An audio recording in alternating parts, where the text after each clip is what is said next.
సంవత్సరాల తరబడి ఎన్ని మందులు వాడినా మీ మోకాల నొప్పులు తగ్గట్లేదా? ప్రాణ పెయిన్ క్లినిక్ లో అత్యాధునిక చికిత్స. ఆంధ్రప్రదేశ్ లో ఎన్నికల నామినేషన్లకు గురువారం చివరి రోజు కావడంతో చాలా మంది నేతలు నామినేషన్ వేస్తున్నారు. సీఎం వైఎస్ జగన్ నామినేషన్ దాఖలు చేయనున్నారు. గురువారం నాడు పులివెందులో వైసీపీ అభ్యర్థిగా ఆ పార్టీ అధినేత సీఎం వైఎస్ జగన్ నామినేషన్ దాఖలు చేయనున్నారు.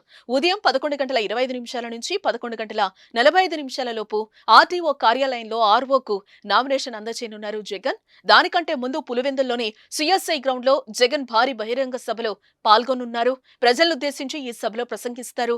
మరోవైపు పులివెందుల్లోనే జై భీం పార్టీ అభ్యర్థిగా దస్తగిరి నామినేషన్ దాఖలు చేయనున్నారు.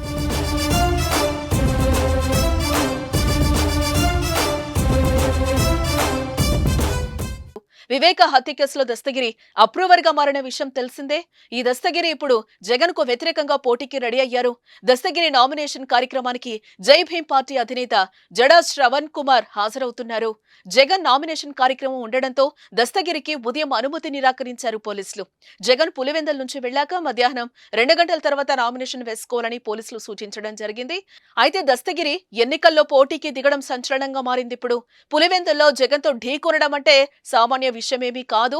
అలాంటిది జగన్ పై పోటీ చేస్తూ జగన్ నామినేషన్ వేసే రోజే దస్తగిరి నామినేషన్ కు వెళ్లడం కూడా ప్రాధాన్యం సంతరించుకుంది. ఇదే క్రమంలో దస్తగిరికి పోలీసులు భారీ భద్రతనైతే ఏర్పాటు చేస్తున్నారు.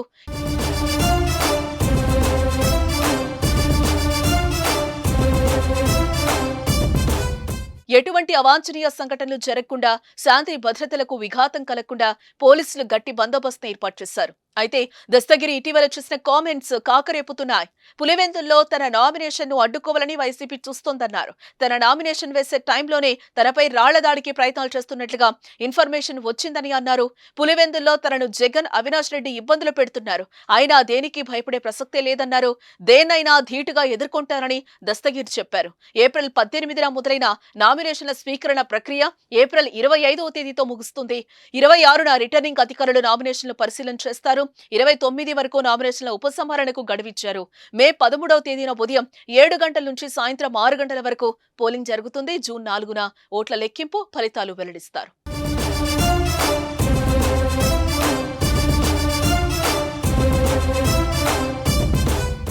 సుమన్ టీవీలో మీ పర్సనల్ అండ్ బిజినెస్ ప్రమోషన్స్ కోసం కింది నెంబర్కి కాంటాక్ట్ చేయండి.